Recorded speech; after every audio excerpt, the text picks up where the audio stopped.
rubber duct tape. And we knew that whatever or whoever had done this, it was something we weren't used to dealing with. 50 states, 50 disturbing stories, 7 layers. This is an iceberg made of the most disturbing things to happen in every U.S. state. We'll start with some of the most well-known stories and slowly dig into some of the most horrific stories you've ever heard of. Let's start at the tip of the iceberg. Level 1. New Mexico, Roswell. In June 1947, rancher W.W. Mac Brazel discovered some strange debris scattered across his New Mexico property near Roswell. Lightweight, metallic fragments, balsa wood, and tinfoil-like material.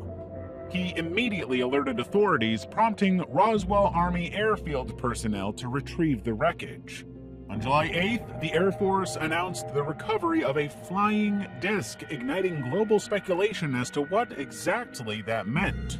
Within just 24 hours, those same officials reversed course, claiming it was nothing more than a crashed weather balloon. A story that held for decades. But decades later, witnesses emerged with contradictory accounts. Retired Major Jesse Marcel, who oversaw the initial recovery, insisted in the 1970s that the debris was not of this Earth, and then the military staged photos with balloon materials to hide the truth from the public.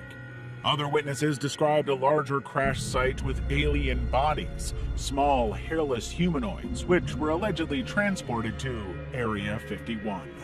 But skeptics dismissed these as confused, mixed-up memories of Cold War-era experiments, such as Project Mogul, a classified program using high-altitude balloons to detect Soviet nuclear tests. The U.S. Air Force's 1997 report of the incident said that the alien bodies were actually just parachute test dummies dropped in the 1950s. Yet gaps in the story are still unexplained and might never be answered. Arkansas, the Duggars. In 2008, TLC aired a brand new reality show, 19 Kids and Counting, which introduced the world to the Duggars, a family of devout independent Baptists from Arkansas. The show portrayed their life with 19 children under strict religious principles rooted in the Institute and Basic Life Principles, and it was a hit. Jim Bob and Michelle Duggar soon leveraged their huge platform to advocate for conservative political causes they believed in, including campaigns against LGBTQ+ rights in Arkansas. But behind this curated image, their eldest son Josh had a secret. He had murdered 5 minors between 2002 and 2003, including 4 sisters aged between 5 and 11, all while his parents concealed the abuse and sent him to an unlicensed religious training program. The case had actually gone to police years earlier in 2006, but the investigation was derailed when Jim Bob and Michelle refused to cooperate. When the statutes of limitation expired, authorities ultimately dropped the case, allowing them to get away with it. Until 2015. In Touch Weekly exposed the police report revealing Josh's crimes and the Duggars' cover-up and prompting TLC to cancel 19 Kids and Counting. Unwilling to let their empire fall, the Duggars attempted a rebrand with the spin-off Counting On, but Josh's 2021 federal conviction for possessing child sexual abuse materials, for which he's currently serving a 12-year prison sentence, ended the franchise entirely. But the Duggars had more trouble to come. Former family members, including daughter Jill Duggar, alleged financial exploitation and emotional manipulation tied to the reality TV enterprise. And internal IBLP documents and survivor accounts subsequently revealed systemic abuse patterns within the organization the Duggars promoted. So, all around, they were in some shady company. Utah, Ted Bundy.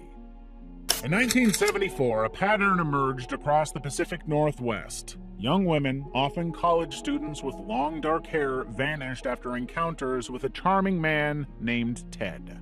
Witnesses described a Volkswagen Beetle and a suspect feigning injuries to exploit victims' empathy. This man was Ted Bundy, now recognized as one of the most notorious serial killers in American history. After relocating to Utah in 1975, Bundy was arrested following a traffic stop that uncovered handcuffs, ropes, and a ski mask, all tools linked to kidnapping. Given the extensive number of women disappearing after their encounters with him, he had no defense. But even though he was convicted of aggravated kidnapping, he escaped Colorado custody twice in 1977, fleeing to Florida. There, in January 1978, he infiltrated a Florida State University sorority house, bludgeoning and strangling 2 students and assaulting 2 others. Hours later, he attacked another student, leaving her permanently disabled. He simply could not stop. His spree came to an end weeks later with the abduction of 12-year-old Kimberly Leach, whom he raped and murdered. His stolen vehicle led to his final arrest in Pensacola, where forensic evidence sealed his conviction for the sorority murders. By the time of his 1989 execution, he had confessed to 30 killings, though experts speculate the true toll exceeded 100. Ohio, Oxford Lights. A long time ago in Oxford, Ohio, a farmer's daughter had a boyfriend, but her father didn't approve of him or their relationship. He forbade her from going to see him, but she couldn't resist.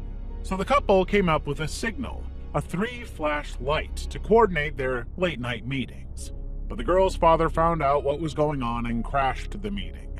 In his panic to get away, the boyfriend tried to speed away on his motorcycle, only to crash into a barbed wire fence, which decapitated him. Decades later, it said that people at the intersection of Old Milford and Earhart Road can encounter the restless spirit of that boy. Supposedly, when people park at the intersection and flash their car lights 3 times, they can wait to see a distinct orb-like glow that approaches before vanishing. Some witnesses also have described other things, like faint screams, floating red lights resembling bike reflectors, or brief appearances of emergency vehicle flares. The incident has never been confirmed, but the ritual persists as a local tradition, particularly among students who want to see if the phantom biker shows up. Kansas, tornadoes. On May 4, 2007, a 1.7-mile-wide EF5 tornado with 205-mile-per-hour winds obliterated 95% of Greensburg, Kansas, marking the first EF5 rated tornado in history under the newly implemented enhanced Fujita scale. At 9:45 p.m., the storm hit, leveling 1,400 homes and businesses, killing 11 people and injuring 63. Survivors described scenes resembling a bomb blast, with neighborhoods reduced to debris fields and critical infrastructure like hospitals severely damaged. The damage was so intense that it drove Greensburg to redevelop itself into a model of sustainability, with rebuilt energy-efficient structures and a community-led green initiative. Yet, while this EF5 was a historic meteorological milestone, it wasn't the state's deadliest tornado. That remains the 1955 Udall F5, which killed 80 people in 3 minutes without even a slight warning. The EF5 gave residents 26 minutes to evacuate, but it wasn't enough to ensure the safety of the residents. Level 2. Michigan, Jimmy Hoffa. James Jimmy Hoffa rose from a Detroit warehouse worker to president of the International Brotherhood of Teamsters by 1957, but he quickly used his power for improper purposes. While leading the union, he had forged a series of alliances with organized crime to combat corporate opposition. Within a matter of years, the Teamsters Pension Fund became a $1.5 billion financial tool for mob-backed Las Vegas casino projects. But it was all about to come crashing down. In 1957, Hoffa was summoned before the Senate on a bribery charge, a case that was intensified under Attorney General Robert F. Kennedy's Get Hoffa campaign. Everybody wanted him in prison, and he was running out of ways to avoid it. He was ultimately convicted in 1964 of jury tampering and pension fund fraud, serving 5 years before President Nixon commuted his sentence in 1971. And then he vanished. On July 30th, 1975, Hoffa vanished from a Bloomfield Township, Michigan restaurant parking lot. He was there for a meeting with Detroit mob figure Anthony Giancolone and New Jersey crime boss Anthony Provenzano. Witnesses saw him pacing near his car, which was found unlocked and abandoned the next morning. The Anthonys were both suspects in his presumed murder. The FBI has always believed that the Mafia ordered his killing to prevent his attempted Teamster comeback, fearing he'd expose their control of union funds. Despite decades of searches, including a 2022 excavation at a New Jersey landfill, no physical evidence has surfaced. Hoffa was declared legally dead in 1982, but what happened remains a mystery.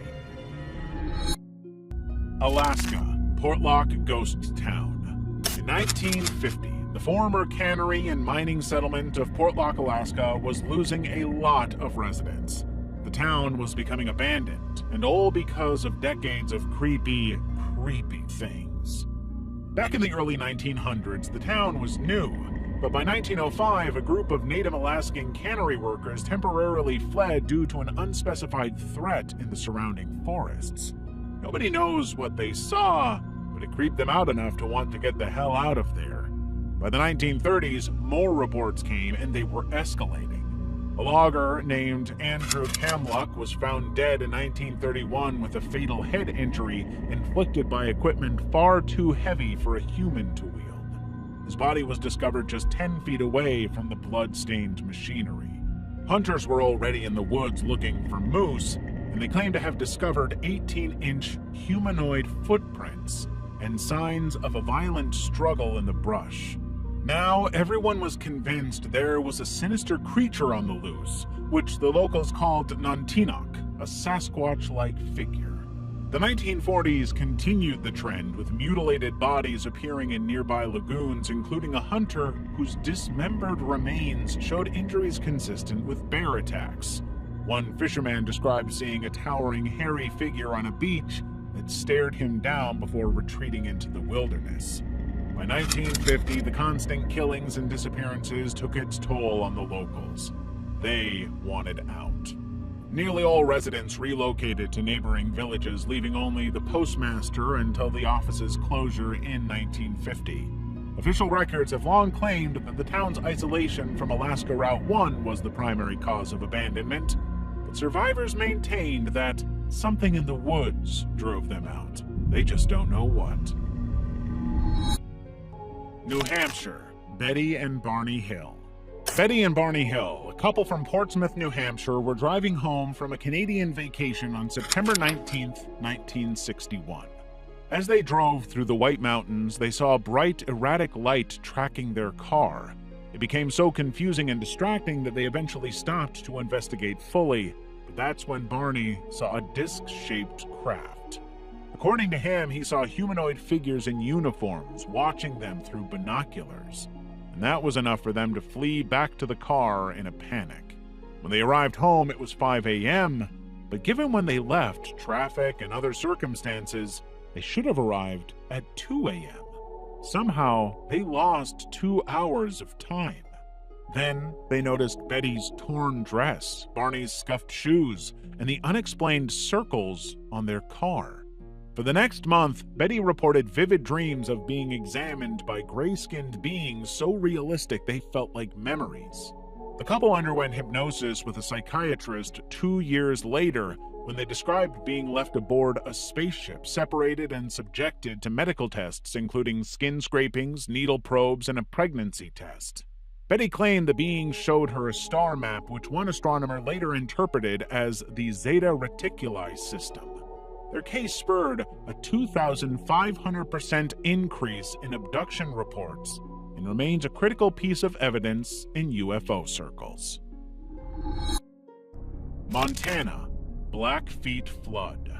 In early June 1964, a storm system collided with Montana's late-season mountain snowpack, triggering catastrophic flooding across the state. Heavy snowfall and below-average temperatures meant that the snow didn't melt, saturating the soil. A rare storm dumped up to 13 inches of rain on top, creating a deluge that overwhelmed Swift and Two Medicine dams, both Earth-based structures built in 1912, causing both to collapse. Residents received no formal warnings of what was coming. The phone lines failed, and radio alerts came too late. Swift Dam's 10:10 a.m. breach unleashed a 40-foot wall of water that swept through Blackfeet Reservation communities before they even knew what was going on. Entire families were caught in the surge as homes disintegrated. 31 people died, including 19 from a single extended family. The flood destroyed over 260 homes, washed out bridges, and stranded survivors without supplies for days, with 20% of Montana affected. Butch Newbreast, then 14, lost his parents and toddler sister in the disaster. Their bodies were never recovered. Now in his 70s, Newbreast often rides Birch Creek's banks near the former dam site, scanning the eroded landscape for traces of his family. Pennsylvania, Centralia. On May 27, 1962, the thriving coal mining community of Centralia, Pennsylvania, had its worst day in history. During a routine landfill cleanup, a controlled trash fire ignited an exposed coal seam beneath the site. Despite their best efforts to contain it, the fire spread through the abandoned mine tunnels, fueled by an estimated 25 million tons of coal. It would continue to burn for years, threatening the peace of the 1,500 residents. By the 1970s, the fire caused hazardous conditions including ground subsidence, toxic gas emissions, and sinkholes. And then came the health issues. Air quality tests revealed dangerous carbon monoxide levels. A 1986 health study linked residents' respiratory issues, hypertension, and chronic stress to the fire. The fire was never going to stop, and it was only making everybody sick. The U.S. government allocated $42 million in 1983 to relocate residents, with most accepting buyouts by 1984. By 1991, Pennsylvania invoked eminent domain, condemning properties and reducing the population from 1,000 to 63. And by 2020, only 5 residents remained in a town that nobody could even get to. Today, overgrown streets and cracked asphalt mark the abandoned town, with steam vents and skeletal trees lining the homes of former residents. Experts have projected the fire could burn for 250 years, making the likelihood of more residents low. Connecticut, first witch execution. On May 26, 1647, Elsa Young of Windsor, Connecticut, became the first recorded person executed for witchcraft in the American colonies. At the time, a deadly influenza outbreak had devastated Windsor, killing numerous children, including those near her home. It's believed that her childless woman status, which really just meant that she only had a daughter and not a son, as well as her potential inheritance rights to her husband's property, made her a target. The local community believed she was a witch, guilty of the epidemic, and she had to be punished accordingly. Connecticut's 1642 law used biblical passages to justify and mandate death for witchcraft, despite absolutely no evidence. So when that May Day came, Elsa was hanged before her peers despite her pleas for mercy. 3 decades later, Elsa's daughter, Alice Young Beeman, faced witchcraft accusations of her own in Springfield, Massachusetts. Her husband had died, and locals immediately accused her of continuing her mother's alleged work. Alice wasn't hanged, but only because her son successfully sued for defamation, barely preventing formal charges. Centuries later, Windsor's town council unanimously exonerated Elsa Young and other witches, citing the injustice of the trials. She was later pardoned of all her alleged crimes. Hawaii. Volcanoes.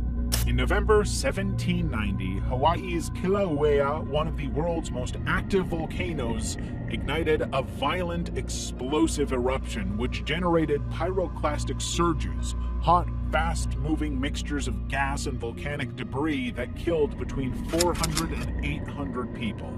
The victims were mostly Hawaiian warriors and their families caught in the summit area. By 1919, their footprints were discovered preserved in ash near the summit. To this day, it remains the highest death toll from any volcanic event in U.S. history.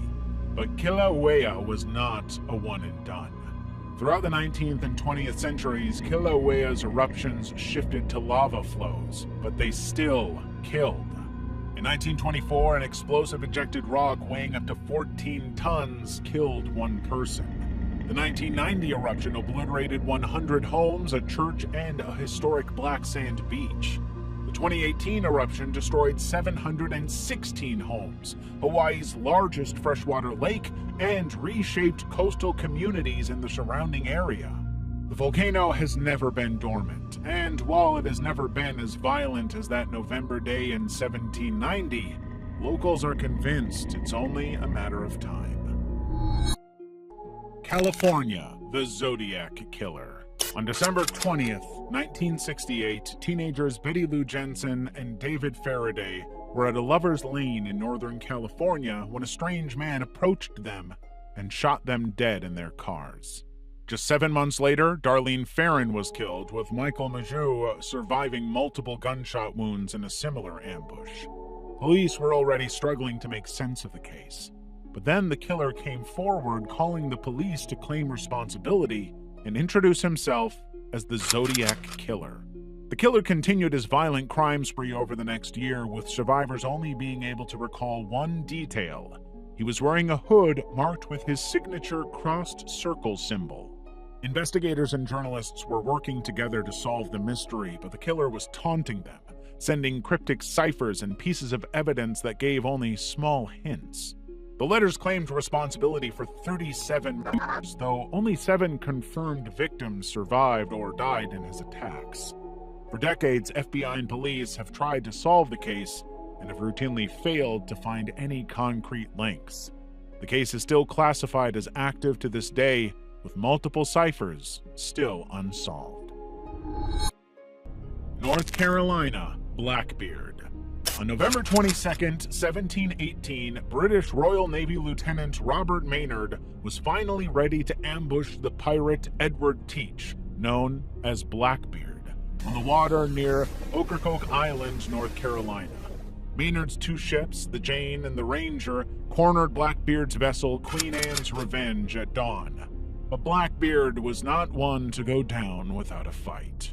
When he realized what was going on, Blackbeard immediately opened fire with a broadside, forcing the Ranger onto a sandbar and preventing it from moving. Maynard pressed forward on board the Jane, concealing most of his 35-man crew below decks, hoping to stage an ambush against the most feared pirate on the open sea. As the ships closed, Blackbeard hurled grenades onto the Jane before leading 14 pirates aboard, exactly according to Maynard's plan. On cue, Maynard's hidden armada erupted from the hold, launching a closed-quarters melee. Blackbeard sustained 5 gunshot wounds and over 20 blade injuries during the 6-minute fight before collapsing dead. The most intimidating pirate had fallen. Maynard severed Blackbeard's head, suspending it from the Jane's bowsprit as proof of his victory. The grisly trophy was later displayed on a pole at Hampton's river entrance for years to ward off other pirates from attempting to cause trouble in the region. Blackbeard's headless corpse was thrown overboard, with legends claiming it circled the ship 7 times before sinking, and today it's said that parts of the sunken Queen Anne's Revenge are still being found. New York, Amityville Horror House. On November 13, 1974, Ronald DeFeo Jr. shot and killed his parents, 2 brothers, and 2 sisters in their Amityville, New York home at 112 Ocean Avenue.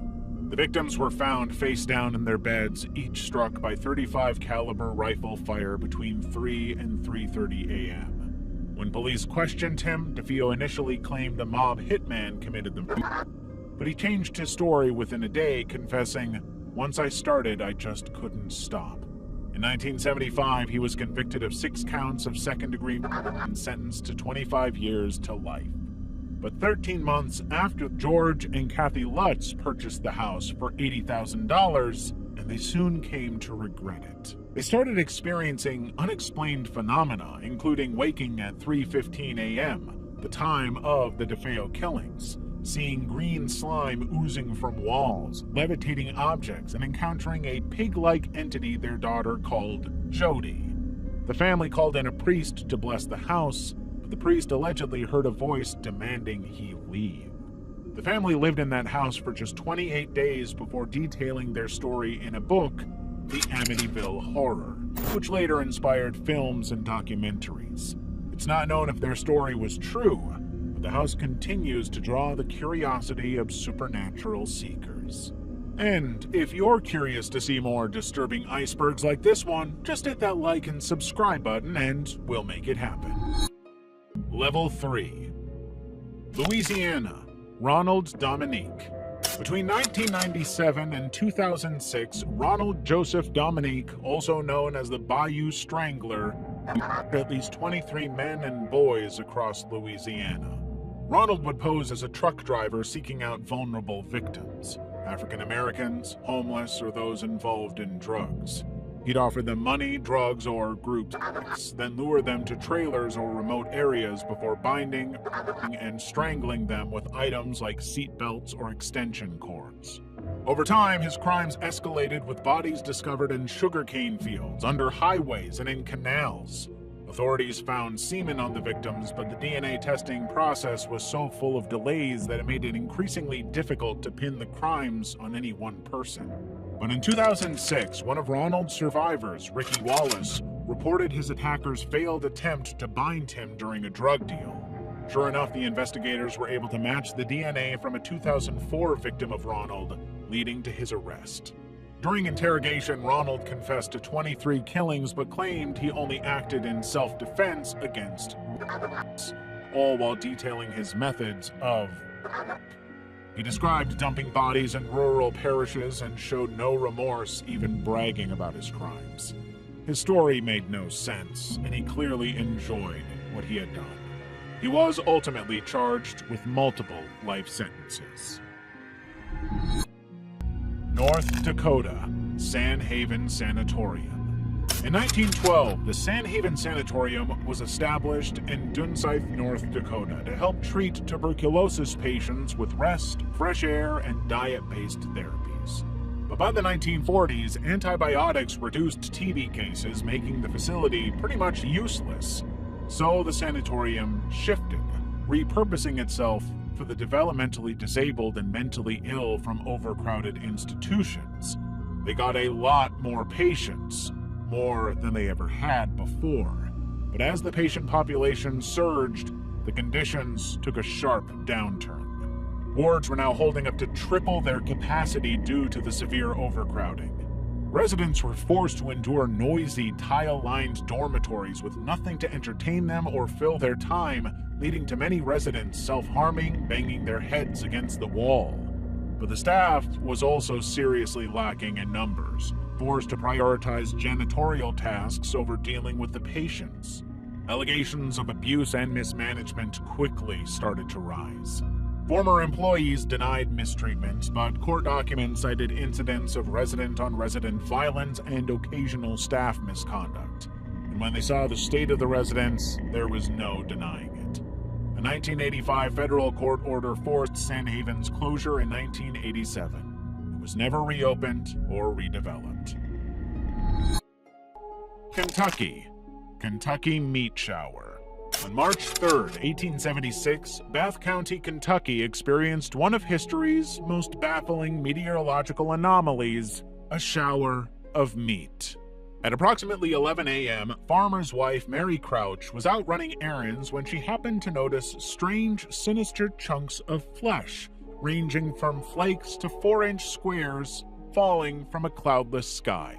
When she reported it, the authorities thought she was crazy. But then, more and more witnesses came forward backing up her story. They described the substance as resembling beef, venison, or mutton with a grisly texture and a metallic odor.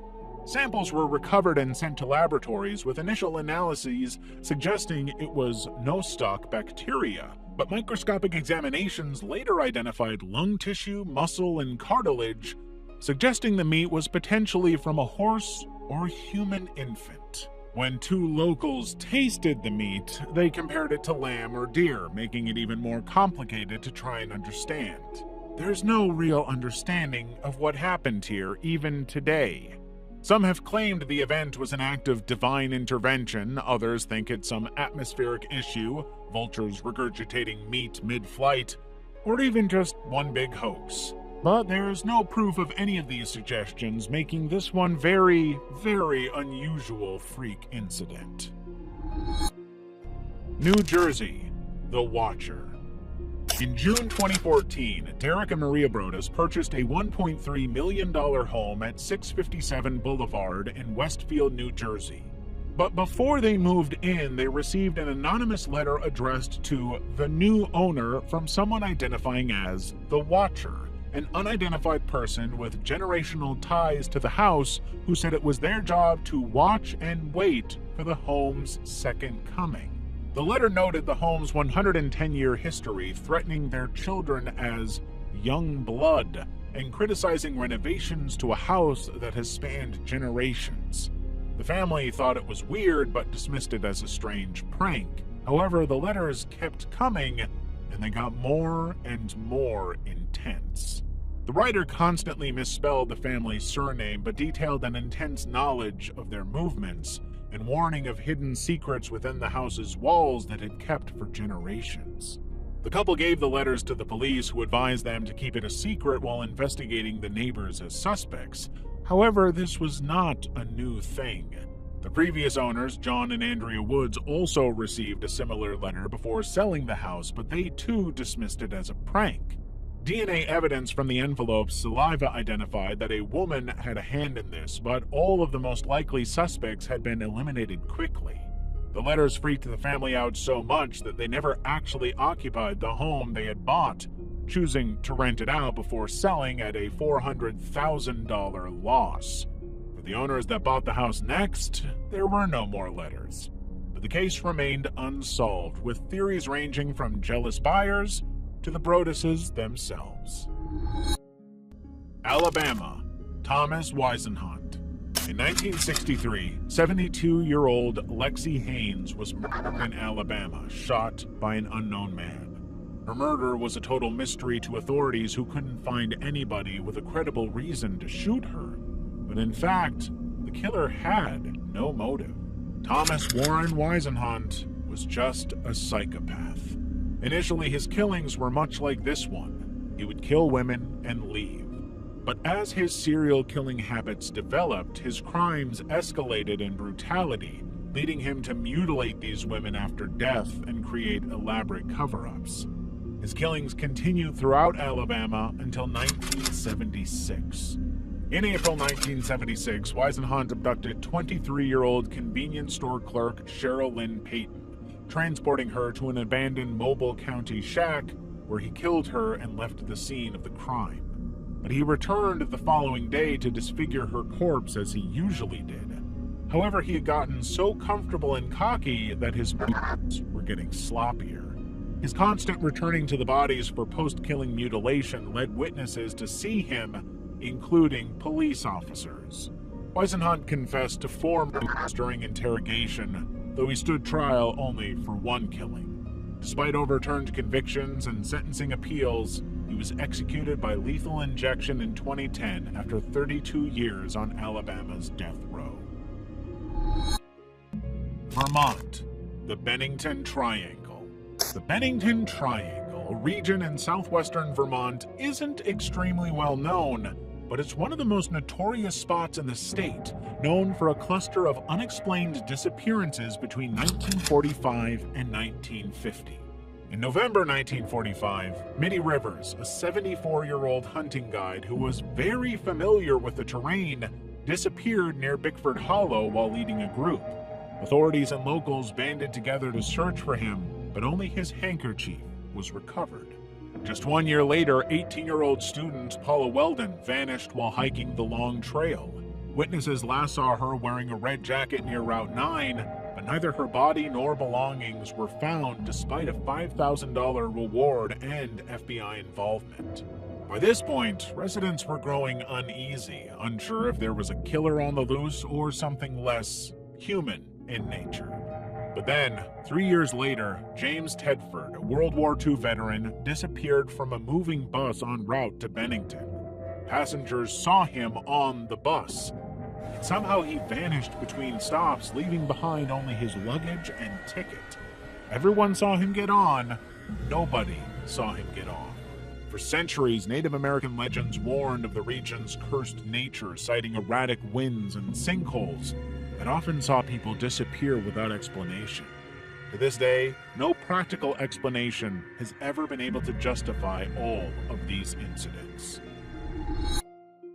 Oklahoma, toxic ghost town. Fisher, Oklahoma emerged in 1913 as a lead and zinc mining boomtown, a hotspot that saw its population explode to over 14,000 by 1926. At its peak, the town supplied half the metals for U.S. ammunition during World War I, with 10 million pounds of ore processed every single day. But by the 1970s, the abandoned mines left behind 178 million tons of toxic chat piles, crumbling lead-laden waste, and acidic contaminated groundwater which turned nearby Tar Creek rust red. In 1994, federal tests revealed catastrophic levels of pollution. 35% of Fisher's children showed dangerous lead levels linked to developmental disorders and severe health problems. Winds carried the toxic dust from the chat piles, spreading airborne lead concentration 2 to 5 times higher than nearby cities. Despite the Environmental Protection Agency offering to pay for residents to relocate, roughly 500 residents remained by 2008. They were about to get a very, very painful shock. On May 10, 2008, an EF4 tornado with 175 mile-per-hour winds tore through the town, flattening 160 homes and killing 6 people. The storm collapsed the mine shafts, prompting emergency evacuations and accelerating federal buyouts as the toxicity became even more pronounced. By September 2009, Fisher's municipal status dissolved, its water tower standing among overgrown lots and unstable chat piles. Today, nobody lives in Fisher. It's a true ghost town. Maine, the Nottingham Galley. On December 11, 1710, the British merchant ship Nottingham Galley wrecked on Boone Island, a barren rock 6 miles off York, Maine, during a storm. All 14 crew members survived the initial crash, but now they faced sub-zero temperatures, no shelter, and minimal salvaged food. They had nothing but waterlogged cheese from their cargo. For 24 days, they were stranded there, forced to huddle together under a sailcloth tent as frostbite and starvation set in. The ship's cook died within days, and the carpenter lost his life not long after. With no fire to cook or warm themselves, Captain John Dean, a former butcher, took to extreme measures to help people. He butchered the dead carpenter's body, removing identifying features before distributing the raw flesh to the crew. Now knowing that it was only a matter of time before they also got killed and eaten, the sailors worked harder to escape via makeshift rafts, but it failed. 2 volunteers drowned, their bodies later washing ashore. Locals discovered the dead bodies and realized what was happening. On January 4th, 1711, a rescue team led by fisherman John Stover reached the island, finding 7 emaciated survivors described as skin and bone with wild, staring eyes. 10 men ultimately survived, but the crew members began to grow suspicious, convinced that the captain had intentionally wrecked the ship to claim an insurance payout, and pivoted to killing and eating the crew out of desperation and poor judgment. Nobody knows whether or not the captain intended to do that, but today, the wreckage of the Nottingham Galley remains on Boone Island. Minnesota, smiley face killer. In 2002, University of Minnesota student Chris Jenkins vanished after a Halloween party. His body was found 4 months later in the Mississippi River, initially deemed an accidental drowning. But retired NYPD detectives Kevin Gannon and Anthony Duarte disagreed. They had been investigating similar cases since 1997 and identified some major inconsistencies.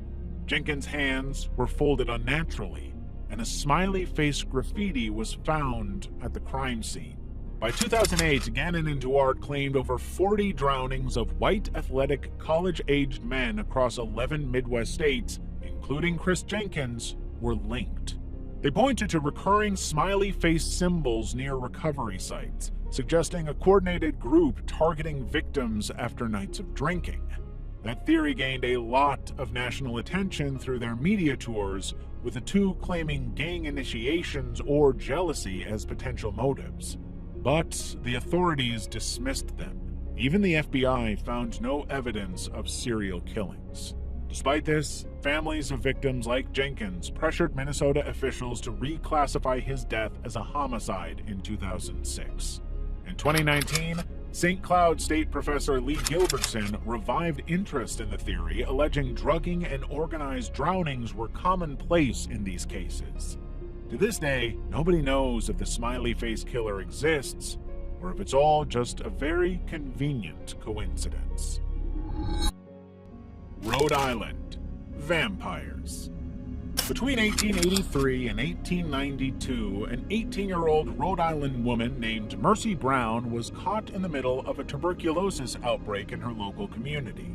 Mercy had to watch as TB claimed the lives of her mother Mary, her sister Mary Olive, and finally, Mercy herself. Months after her burial, her brother Edwin also fell ill with the disease. But at that time, locals didn't have our understanding of how TB worked. The belief of that time was that TB was largely caused by supernatural forces. So locals demanded that the dead Browns be dug up to identify the vampire draining Edwin's health.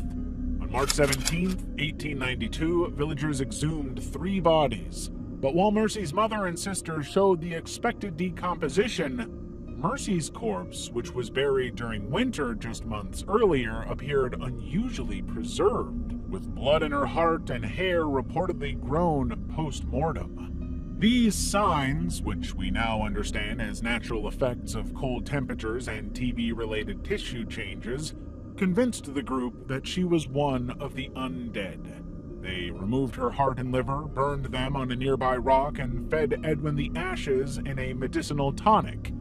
He died 2 months later from his illness. But the locals continued this ritual for the rest of their lives.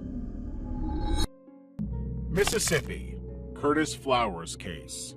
On July 16, 1996, a retired employee arrived at Tardy Furniture in Winona, Mississippi to find the dead bodies of 4 employees, shot execution style in the store's showroom. Investigators quickly found 5 .380 caliber shell casings and bullets matching a gun stolen from the car of Curtis Flowers' uncle earlier that day. Curtis Flowers was a 26-year-old black man briefly employed at Tardy Furniture 13 days prior, making him the sole suspect. Investigators believed that he had committed the murders as revenge for his firing, though those in the company said that he was never actually fired. So the authorities came to believe he had committed the act out of impulse. They found gunpowder residue on Flowers' hands, which he claimed was a result of handling fireworks, and a shoe print match. Only for all of this so-called evidence, there was no weapon, DNA, or fingerprints tying him to the scene. And the shoe print was disputed by those who worked at the company. Flowers faced 6 trials between 1997 and 2010, all prosecuted by Doug Evans. 4 convictions, which resulted in death sentences, were overturned for misconduct on Doug Evans' part, including his blatant exclusion of black jurors. 2 trials ended in hung juries. In the 6 trials, 2010 conviction was reversed by the U.S. Supreme Court in 2019, which cited racial bias in jury selection. In September 2020, Mississippi's Attorney General dismissed all charges, citing unreliable witnesses, undisclosed alternative suspects, and insufficient evidence. Flowers, who always maintained his innocence, was released after nearly 23 years incarcerated. Yet the case remains unsolved. Level 4. Oregon. The Cowden family. On September 1st, 1974, Richard Cowden, his wife Belinda, and their children David and Melissa vanished during a camping trip near Carberry Creek, Oregon.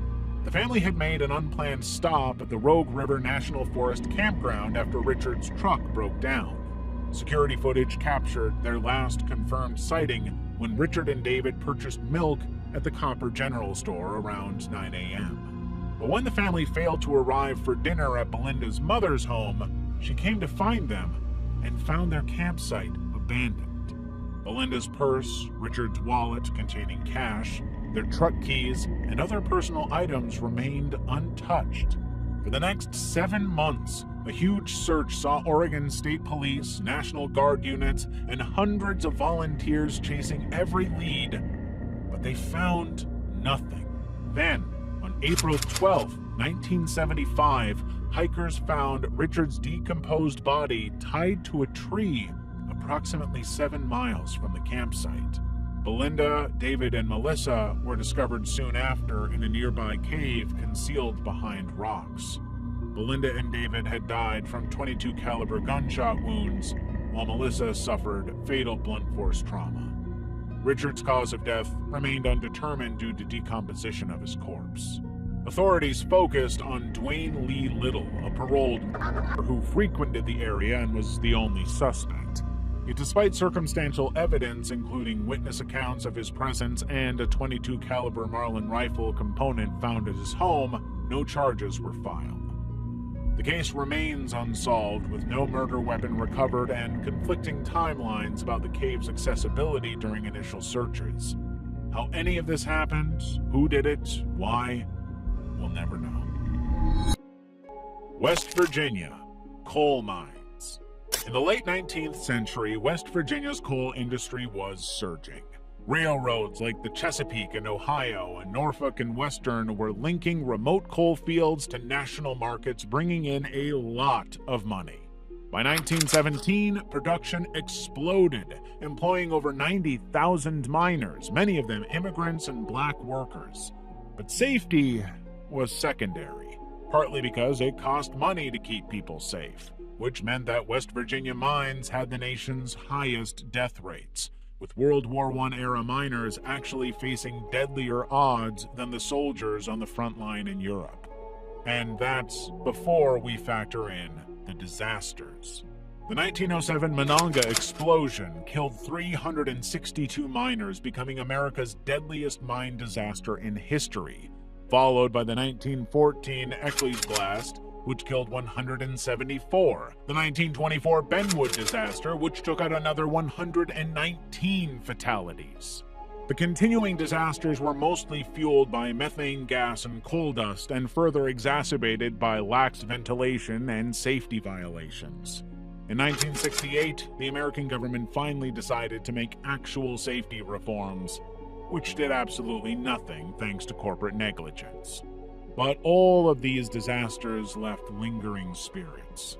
Miners were reporting seeing shadowy figures darting through tunnels before equipment malfunctions, others describing a headless ghost dubbed Big John haunting Grant Town's Federal No. 1 mine. He was said to be a Russian immigrant who could predict collapses. In the 1940s, a mysterious lantern light spotted near Montcole foreshadowed a fatal explosion, cementing local belief that Big John was in town trying to save the locals. Idaho, Thomas Creech. In November 1974, Thomas Creech was hitchhiking through Idaho with his girlfriend, Carol Ann Spaulding. After accepting a ride from house painter Edward Thomas Arnold and John Wayne Bradford, Creech shot both men in the head with a rifle, execution style, and dumped their bodies. The couple stole the victim's Buick and committed a series of Bonnie and Clyde-style armed robberies before their arrest in Glens Ferry 2 days later. But when he was held in custody, Creech confessed to more murders, 42 in total across multiple states, though investigators corroborated only 9. However, he claimed to be linked to shootings, stabbings, and beatings that the authorities didn't even know about. When they delved deeper, authorities traced his movements through stolen credit cards and fingerprints, securing 5 convictions. But even in prison, he wasn't done. While serving a life sentence for the Idaho murders, Creech bludgeoned disabled inmate David Dale Jensen to death in 1981 using a battery-filled sock. A judge cited 5 aggravating factors in reinstating his death penalty, including the calculated nature of Jensen's killing. Despite a failed execution attempt in February 2024 and a postponed November 2024 date, Creech remains Idaho's longest-serving death row inmate. South Dakota, Wounded Knee Massacre. On December 29, 1890, U.S. Army soldiers of the 7th Cavalry Regime massacred at least 250 Lakota men, women, and children near Wounded Knee Creek, South Dakota. The violence erupted during a forced disarmament of Chief Spotted Elk's band of Miniconjou and Hunkpapa Lakota, who had surrendered under military escort days earlier. Troops surrounded the camp with 4 rapid-fire Hotchkiss guns trained on the group, leaving them with no way out. But as soldiers confiscated weapons, a struggle broke out. Black Coyote, a deaf Lakota man, resisted handing over his rifle. The gun discharged during the altercation, kickstarting the chaos. Cavalry troops immediately opened fire at close range into the largely disarmed crowd. Survivors fled as soldiers pursued them, using Hotchkiss artillery to massacre those hiding in a nearby ravine. Witness accounts describe soldiers methodically killing wounded individuals, including a 10-year-old boy executed at point-blank range. The slaughter lasted less than an hour. Frozen bodies littered the snow, many stripped of clothing by looters. Official reports listed 150 to 300 Lakota dead, with modern estimates leaning toward the higher figure. Approximately 2/3 were women and children. The armor awarded 20 medals of honor for the action, showing absolutely no remorse for the massacre of the innocents. South Carolina, Murdaugh family murders. On July 7, 2021, Alex Murdaugh called 911 to report finding his wife Maggie and son Paul fatally shot at their South Carolina hunting estate in the kennels while he was in the house napping. But when the investigators started looking into the case, they discovered that it was not so clear-cut. A Snapchat video Paul recorded at 8:44 p.m. near the crime scene captured Alex's voice minutes before the murders, contradicting his claim he was elsewhere. Cell phone data and vehicle GPS further placed him at the location around 8:50 p.m., the estimated time of death. When confronted with his lies, Alex said that his opioid addiction left him with paranoid thinking. During his 6-week trial, prosecutors highlighted how his $9 million embezzlement from his clients and his law firm was exposed on the murder day. His investors were furious at his crimes, and he needed a distraction. Killing his wife and children would be a major distraction, and it would also allow him to secure a $10 million life insurance payout. But Alex's legal career collapsed as details emerged of his decade-long fraud schemes, drug addiction, and obstruction of justice came to the surface during his trial. Jurors convicted him on March 2, 2023, after less than 3 hours of deliberation. He received 2 consecutive life sentences for murder and a 40-year federal sentence for financial crimes. Arizona, the Pied Piper of Tucson. In mid-1960s Tucson, 23-year-old Charles Howard Schmidt Jr. managed to build an incredibly mythic persona among local teens. Standing at just 5'3", he stuffed tin cans and rags into leather boots to appear taller, dyed his hair jet black, and wore pancake makeup with white lipstick to emulate Elvis Presley. He started spinning tales of mafia ties and claimed expertise in 100 spiritual techniques, drawing loyal followers to follow the Pied Piper of Tucson. On May 31, 1964, Schmidt recruited his girlfriend Mary French and his friend John Saunders to lure 15-year-old Aline Rowe to the desert under the guise of a double date. There, he bludgeoned her with rocks and buried her in a shallow grave while French waited in the car and cooked up an alibi. 1 year later, Schmidt strangled 17-year-old Gretchen Fritz and her 13-year-old sister Wendy, leaving their bodies partially buried. He bragged about the murders to his confidant Richard Bruns, even claiming animals had scavenged Rose's remains. All of this thrilled him, and he was getting away with it. Bruns initially stayed silent, adhering to street codes of loyalty, but he was cracking, concerned that Schmid would kill his own girlfriend. Knowing that Bruns posed a major threat to his reign, Schmid threatened him during a mob-linked kidnapping to keep quiet. Of course, that just convinced Bruns to contact police and expose his friend's crimes. Even though Rose's body remained missing for another 2 years, forensic evidence from her skull fracture secured Schmid's 1966 conviction and death sentence. But he would be stabbed 47 times in 1975 by 2 fellow prisoners, killing him before he got close to execution. Illinois, John Wayne Gacy. When he was a child in Chicago, John Wayne Gacy endured an abusive childhood under an alcoholic father who derided him as dumb and queer. When he got older, he took a job in a Las Vegas mortuary where he later described embracing a corpse. But when he returned to Illinois, he was hiding a secret. He had been convicted for assaulting and raping a young teen boy, and he wanted to do it more. By 1972, he had established a construction business but was spending more time targeting vulnerable young men. Posing as a contractor or fake police officer, Gacy lured victims to his Norwood Park home with job offers or intimidation. Using a handcuff trick to restrain them, he raped and tortured his victims before strangling them with ropes or suffocating them with rags. 26 bodies were buried in his crawl space, others dumped in Illinois Des Plaines River. Yet despite neighborhood complaints about odors and suspicions from employees, Gacy evaded scrutiny for 6 years by leveraging his community ties, including performing as Pogo the Clown at charity events. He thought nobody could possibly have suspected a clown of being a killer. But on December 11, 1978, 15-year-old Robert Peist disappeared after meeting Gacy about a construction job. Police began investigating and found that he told his mom he would be heading to meet Gacy. Surveillance teams observed him acting erratically, and during a search, officers discovered human remains under his house, confirming their suspicions.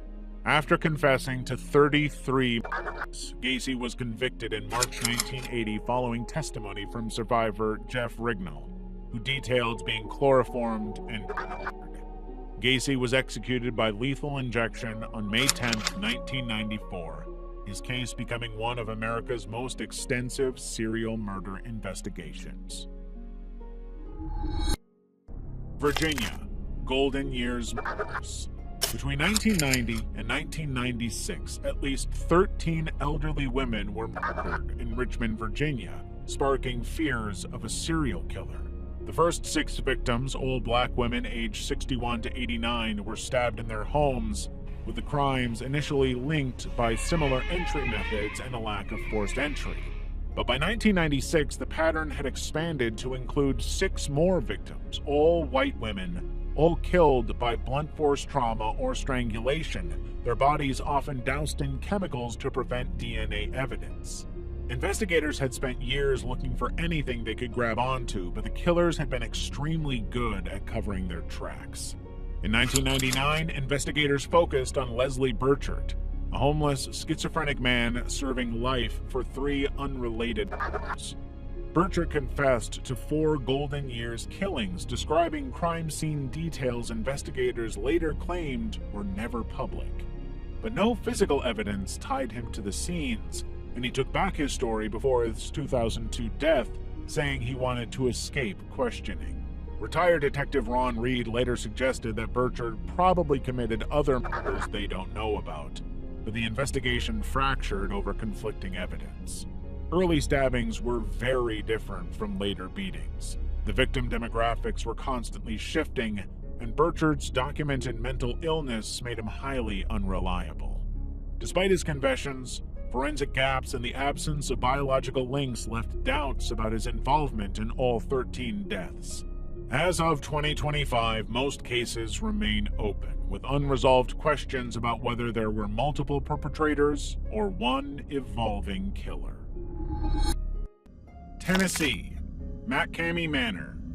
McCamey Manor, an extremely haunted attraction operating in Somerton, Tennessee, is not your typical haunted house ride. Founded by Russ McCamey, a Navy veteran and former actor, the attraction requires guests to sign a 40-page waiver detailing risks such as waterboarding, forced ingestion of unknown substances, dental extractions without anesthesia, and temporary burial before they're allowed to enter. The experience is marked as a 10-hour tour and involves actors physically restraining guests, simulating drowning, administering non-lethal electric shocks, and employing sensory deprivation tactics. Former participants report being bound, gagged, and subjected to hypnosis-like mind games tailored specifically to their phobias. No one has ever completed the full experience, and critics allege staff sometimes ignore withdrawal requests. Tennessee authorities investigated McCamey Manor in 2023 following allegations in the Hulu documentary Monster Inside, which depicted the attraction as a torture chamber. McCamey himself has faced attempted murder and domestic assault charges in July 2024 related to incidents on his property. Yet, despite ongoing legal scrutiny and public backlash, the attraction remains operational with a reported 27,000-person waitlist. Texas, Henry Lee Lucas.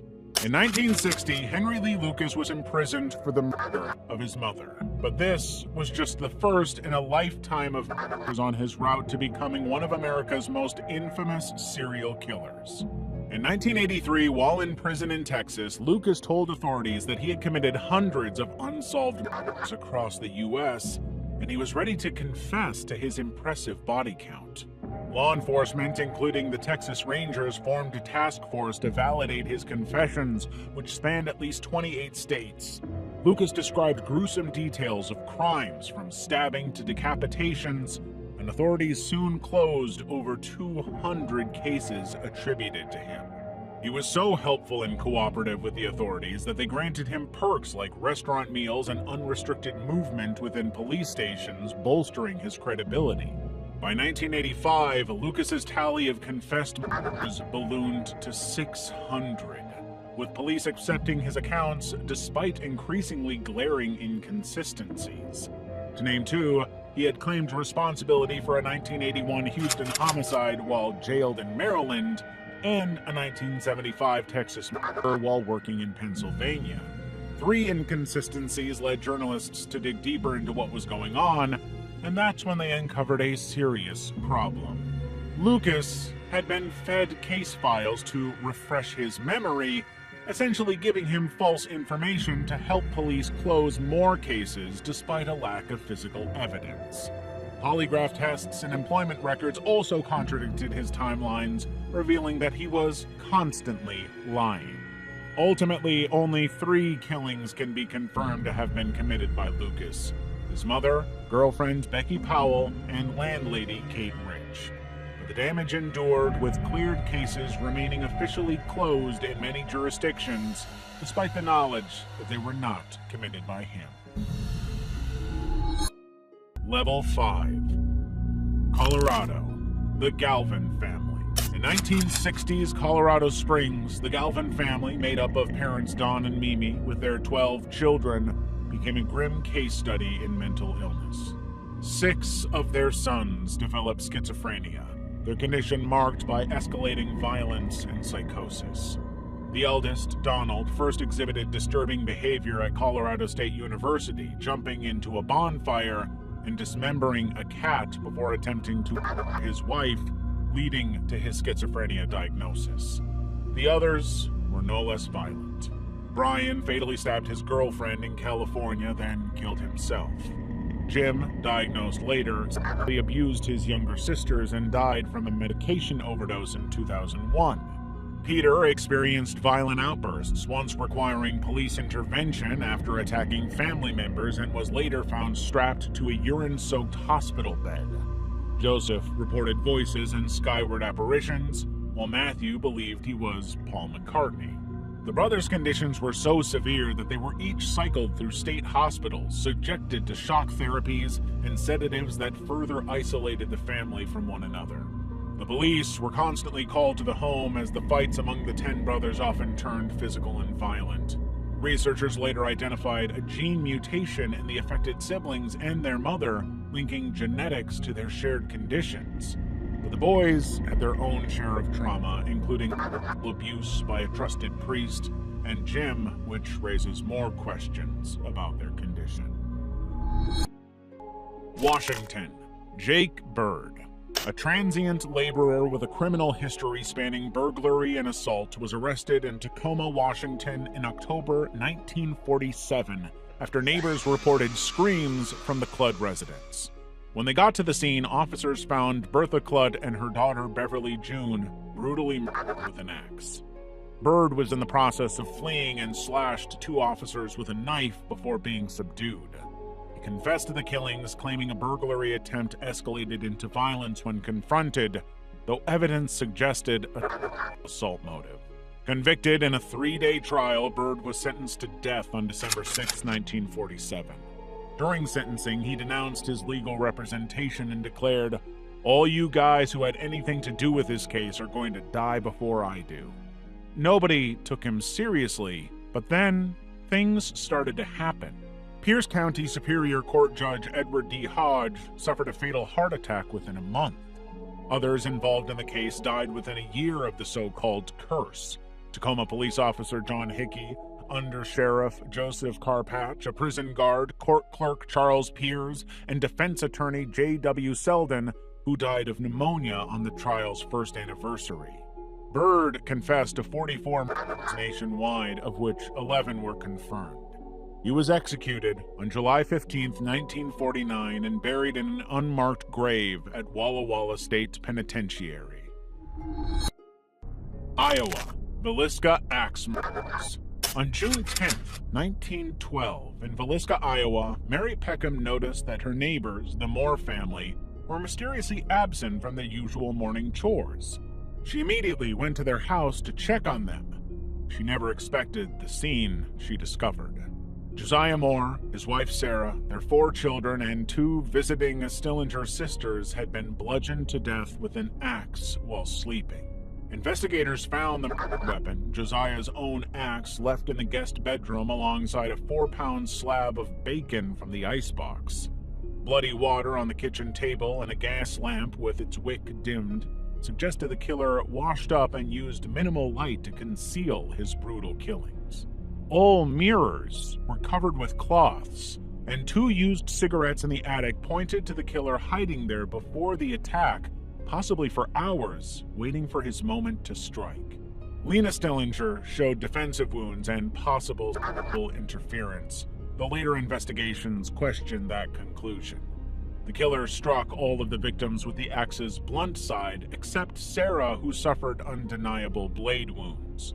The authorities looked to a number of suspects with credible motives for the murders, including Josiah's business rival, a transient preacher, and a serial killer linked to similar axe murders.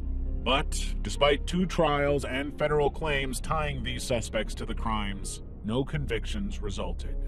Over 112 years later, the case remains unsolved. Wisconsin. Ed Gain. Ed Gain was raised on his family's remote Plainfield farm, shaped by a domineering religious mother who instilled a deep-rooted fear of sin and women's immorality. After his father's death and his brother Henry's suspicious demise linked to a fire Ed allegedly caused, his mental state unraveled. But when his mother died in 1945, he descended into full-blown psychosis, preserving her bedroom as a shrine while the rest of their home decayed and rotted. By 1947, Gain began exhuming female corpses from local cemeteries, fashioning macabre trophies from their skin and bones, including masks, chair upholstery, and a belt of human nipples. Within a matter of years, his bizarre fixations escalated to murder, killing hardware store owner Bernice Warden and hiding her remains in his shed. For 3 years, rumors swirled about her disappearance, until a hardware store owner vanished. Witnesses recall seeing Gain at her shop, and when police investigated, they found her decapitated body in his shed, strung up and gutted. A search of Gain's home revealed human heads used as soup bowls, organs sitting in the refrigerator, and at least 15 victims' remains scattered, some stolen from graves, others from murders. He confessed to killing the two women, but claimed most body parts were sourced from cemeteries. Declared legally insane in 1958, he spent his life in psychiatric institutions until his 1984 death. Gain's farmhouse, torched by outraged locals in 1958, became part of the local folklore, cementing his sinister legacy. Wyoming, Hot Springs death. In Wyoming, Yellowstone National Park's hot springs have claimed at least 22 lives since 1890. And the victims are all over, ranging from children to adults who underestimated the lethal combination of scalding temperatures and unstable ground. In 1890, 7-year-old James Joseph Stumbo wandered from his family and fell into a hot spring near Old Faithful, becoming the first recorded fatality. Over a century later, in 2016, 23-year-old Colin Scott died after slipping into a 93 degrees Celsius acidic pool. Rangers abandoned recovery efforts within hours as his body dissolved in the boiling corrosive water. A grim outcome captured on his sister's phone before she alerted authorities. The incidents led to increased warnings throughout the park, but guests continue to ignore them. In July 2022, 70-year-old Il Hun Ro entered the Abyss Hot Spring at West Thumb Geyser Basin. Only a shoe and partial remains were found weeks later. The park's fragile crust, often thin as a skiff of ice, masks subterranean boiling water, creating hidden hazards. Recovery missions are frequently halted due to safety concerns for responders, meaning that those who slip in are lost almost instantly. Historical records show recurring patterns: unsupervised children, hikers veering off trails, and thrill seekers testing thermal pools. And all of them end up with serious injuries or worse. Level 6. Massachusetts, Jolly Jane. Jane Topin's nursing career began in 1885 at Cambridge Hospital, where she earned the nickname Jolly Jane for her apparent warmth towards patients. But behind this sunny facade, she conducted lethal experiments, altering morphine and atropine dosages to study their effects, a practice that led to a lot of patient deaths. Her coworkers did not trust her. They believed she was stealing and doing who knows what behind closed doors. But regardless of their suspicions, she secured roles at Massachusetts General Hospital and later as a private nurse, forging recommendations to get ahead. Then in 1895, Jane began her career as a killer.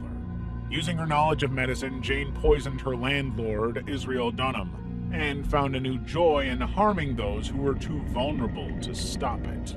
Over the next 6 years, she targeted elderly patients, friends, and family, using poison to induce their prolonged suffering, which she later admitted gave her a thrill. And the whole time, she evaded detection by exploiting her medical authority, falsifying records, and moving between institutions. But in 1901, she had gone too far. Jane had wiped out almost all of the Davis family in Catawba, Massachusetts. Authorities were highly suspicious of how an entire family could die in similar ways with seemingly no clear cause. When the autopsies revealed morphine poisoning, Jane was arrested. In 1902, she confessed to 31 murders, but later admitted it may well have been over 100. She was ultimately declared legally insane, avoiding prison through lifelong commitment to Taunton Insane Hospital. Nevada, Las Vegas shooting. Stephen Paddock, a 64-year-old retired accountant and high-stakes gambler, arrived at his 32nd floor suite at Las Vegas's Mandalay Bay Resort on October 1st, 2017, with one mission: to cause as much harm as he possibly could. Far below him, the Route 91 Harvest Music Festival was unfolding, and when the moment was right, Stephen used 23 rifles, including 14 modified with bump stocks to mimic automatic fire, and fired over 1,000 rounds into the crowd in 11 minutes before ending his own life. He killed 58 people and injured nearly 900. The attack remains the deadliest mass shooting in modern U.S. history. Stephen meticulously planned the massacre over months. He booked Mandalay Bay suites overlooking the festival 6 days before his attack, smuggled weapons in 10 suitcases with hotel staff's assistance, and installed cameras to monitor hallway activity. It took 72 minutes before law enforcement were able to breach Stephen's room, an excruciatingly slow response that could have been devastating had the killer not ended his own life. But even after a full investigation, the FBI concluded no ideological or financial motive, leaving his real intentions a mystery. Delaware, Route 40 killer. Stephen Brian Pennell, Delaware's only documented serial killer, terrorized Route 40 between 1987 and 1988, targeting women he encountered along the highway. Posing as a client, the married electrician lured workers and hitchhikers to his blue Ford van, which he'd outfitted with blue carpeting. Once the victims were inside, Stephen revealed his hidden kit of pliers, whips, duct tape, and knives. He bound his victims' wrists and ankles, then subjected them to prolonged sadistic attacks, crushing breasts with pliers, mutilating bodies with hammers, strangling them before discarding their remains near wooded highways. Authorities linked the crimes through blue carpet fibers found on victim Catherine DeMauro's body. Now aware there was a killer roaming Route 40 for victims, prompting a multi-agency task force to deploy undercover officers along Route 40. On September 14, 1988, rookie officer Renee Tashner, posing as a worker, encountered Pennell's van. She declined to enter, but covertly collected carpet fibers during their conversation and recorded his license plate. Forensic analysis matched the fibers to DeMauro's case, triggering 24/7 surveillance of their suspect. Pennell's erratic late-night drives along the route heightened suspicions. A traffic stop on September 30th allowed police to search his van, revealing bloodstains, victims' hair, and the tools. Fiber comparisons and physical evidence solidified the case, leading to his November 1988 arrest. Authorities went on to search his property, uncovering rolls of duct tape identical to that used on victims, sealing his connection to at least 5. In 1989, Pennell was found guilty of and handed 2 life sentences. Indiana, radiation experiments. In 1927, school officials at Lyle's Consolidated School in rural Indiana informed parents of a new opportunity for their children: a free medical treatment at the county hospital to address scalp conditions. 10 African-American students, including 5-year-old Vertus Hardiman, who wasn't yet formally enrolled, boarded a bus under the guise of receiving care for ringworm. Parents signed consent forms approving their children to receive treatments, but the consent form omitted some critical details. The procedure involved direct radiation exposure to the children's scalps through untested X-ray equipment. These children were not being treated for ringworm. They were being experimented on. And for Vertus, he had been given too much. Immediate reactions included severe headaches, dizziness, and scalp burns. Within weeks, all permanently lost their hair, with Vertus developing progressive skull necrosis that required him to conceal his head under hats and wigs for life. Medical records later revealed the U.S. government sanctioned the tests as part of Cold War-era research on radiation's biological effects. No long-term health monitoring or compensation was provided, though Hardiman's disfigurement became a documented case study.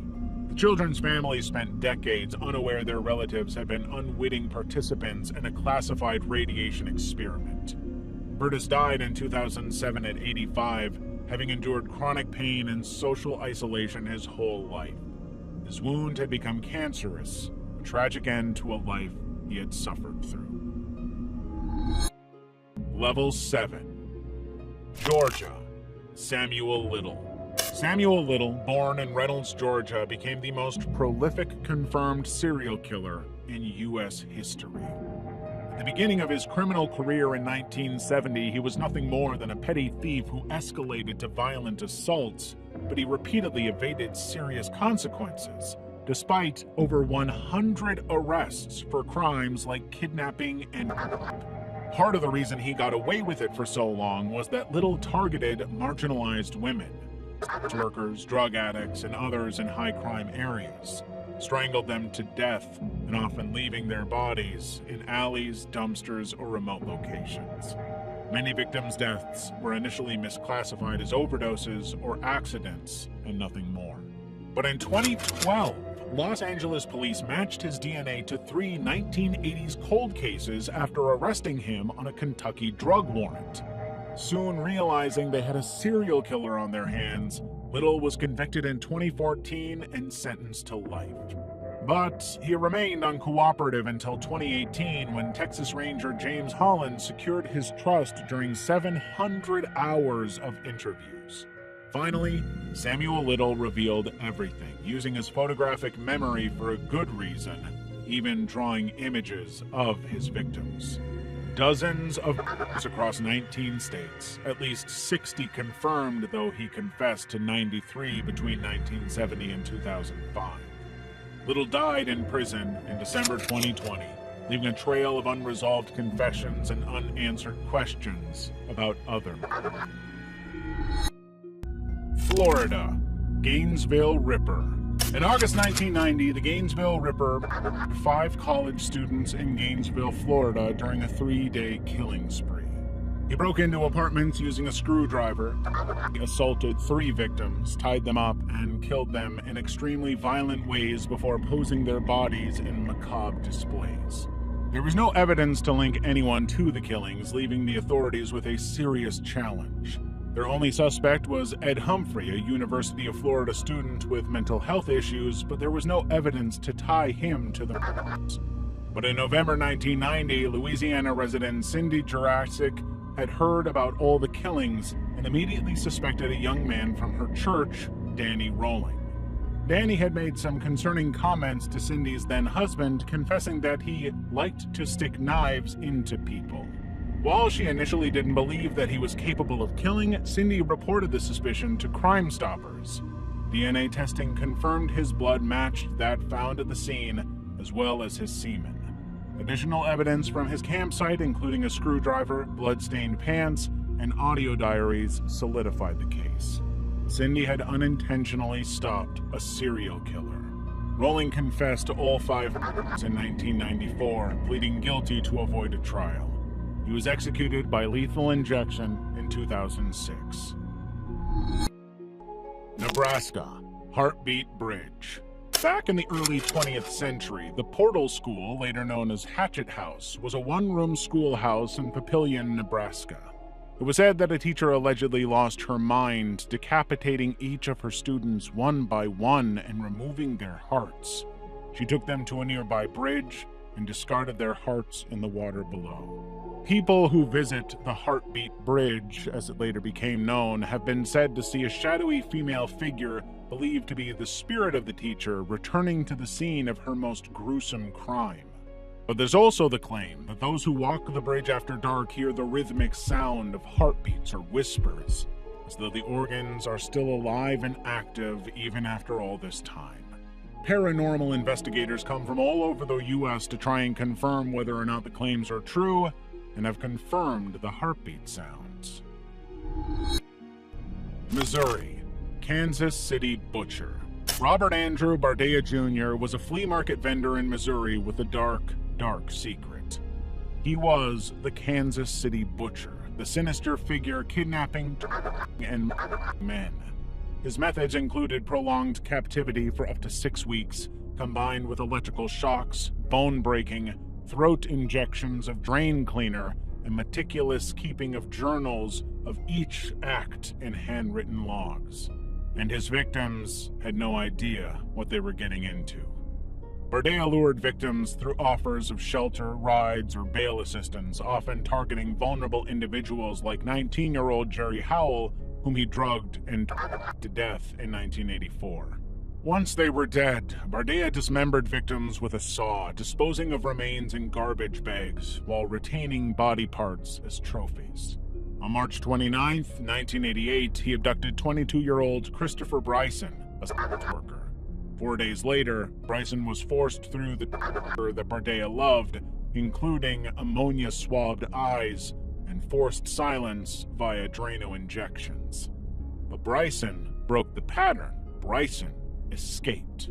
During his captivity, he had noticed matches left behind by Bardea. Managing to grab them, he used the matches to burn through his restraints and leap from a second-story window despite a broken foot. He immediately went to the cops, exposing Bardea's twisted reign of terror. Authorities promptly investigated, recovering 2 human skulls, vertebrae, a blood-stained chainsaw, and 334 Polaroids depicting sessions during a search of Bardea's Hyde Park home. The investigation confirmed that between 1984 and 1987, Bardea kidnapped and murdered at least 6 men. Facing overwhelming evidence, Bardea pleaded guilty to 6 murders in 1988, receiving life imprisonment without parole. He died of a heart attack in 1992. Maryland. Joe Metheny. Joseph Roy Metheny was one of Maryland's most notorious serial killers, taking advantage of Baltimore's seedy underbelly of addiction and homelessness. Exploiting his access to a secluded trailer near a southwest Baltimore pallet yard, he preyed on marginalized women, many of whom were sex workers or battling substance abuse. He would lure them in with drugs or shelter before and murdering them. But by 1996, he was bored of the pattern and wanted to do something even more extreme. He began dismembering victims' bodies, storing flesh in Tupperware containers, allegedly mixing it with pork and beef to sell as barbecue sandwiches at a roadside stand. He later told investigators, "No one can tell the difference between human and pork meat when they're combined," explaining how he got away with it for so long. But in December 1996, Rita Kemper escaped his trailer after an attempted murder and alerted police of what he was doing. When detectives arrived at the trailer, they discovered the remains of Kimberly Spicer and Kathy Magaziner, 2 sex workers Metheny admitted stabbing and bludgeoning. While convicted of these 2 murders and sentenced to life imprisonment, Metheny confessed to at least 10 killings, though there was no physical evidence to confirm whether or not they happened. If you haven't had your